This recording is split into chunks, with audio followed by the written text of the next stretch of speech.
તો આજે weekly expiry અને એક્સપાયરી થોડી નબળી આજે આપણને થતી જોવા મળી છે બજારની અંદર. જુઓ નિફ્ટી અને સેન્સેક્સ તમને સામાન્ય ઘટાડા સાથે આજના દિવસે બંધ થતા દેખાયા, પરંતુ મહત્વનું એ રહ્યું કે 24,800નો જે સપોર્ટ છે એ આજે આપણને બ્રેક થતો દેખાયો, પરંતુ એટલું કોઈ મોટો ઘટાડો 24,800થી નીચે નથી આવ્યો, એટલે થોડીક રાહતની વાત યાદ નિફ્ટી માટે છે. પરંતુ નિફ્ટી બેંક જુઓ આજે ઓલમોસ્ટ 0.5% જેટલું ઘટીને બંધ થયું છે, 55,500ની ઉપર બંધ થવામાં સફળ રહ્યું છે. પરંતુ આજે મિડ કેપ અને સ્મોલ કેપ આ બંને એવા રહ્યા કે જ્યાં આગળ સૌથી વધારે ઘટાડો આવતો દેખાયો. જો સ્મોલ કેપ 2% અને નિફ્ટી મિડ કેપ ઓલમોસ્ટ 1.5% જેટલું આપણને ઘટાડા સાથે બંધ થતું દેખાયું. હવે આજે કયા સેક્ટરમાં તમને વેચવાલી આવતી જોવા મળી, તો જુઓ ખાસ કરીને આજના દિવસે સૌથી વધારે વેચવાલી તમને પીએસયુ બેંકમાં આવી.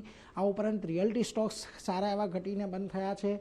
ડિફેન્સ સ્ટોક્સની અંદર એક મોટો ઘટાડો આવ્યો અને મેટલ સ્ટોક્સમાં પણ આજે તમને એક મોટું દબાણ જોવા મળ્યું છે. એકમાત્ર ઓટો સેક્ટર એવું હતું કે જે ગ્રીન ઝોનની અંદર બંધ થયું છે, બાકી તમામ સેક્ટરમાં આજે તમને ઘટાડો જોવા મળ્યો. નિફ્ટીના ફ્રન્ટ પરથી વાત કરીએ તો Adani ports, Bajaj finance, Tech Mahindra, IndusInd bank આ બધા સ્ટોક રહ્યા જ્યાં આગળ ઘટાડો આવ્યો, પરંતુ અમુક સ્ટોક એવા પણ હતા જેમાં તેજી જોવા મળી. એમાં જુઓ Tata consumer, Eicher motor, MNM અને વિપ્રોનો સમાવેશ થાય છે. મિડકેપના ફ્રન્ટ પરથી આજે જ્યાં આગળ તમને મોટો ઘટાડો આવતો જોવા મળ્યો, એમાં જુઓ ખાસ કરીને Adani Total Gas, RVNL, Supreme Industries, ઇરેડાનું કાઉન્ટર છે.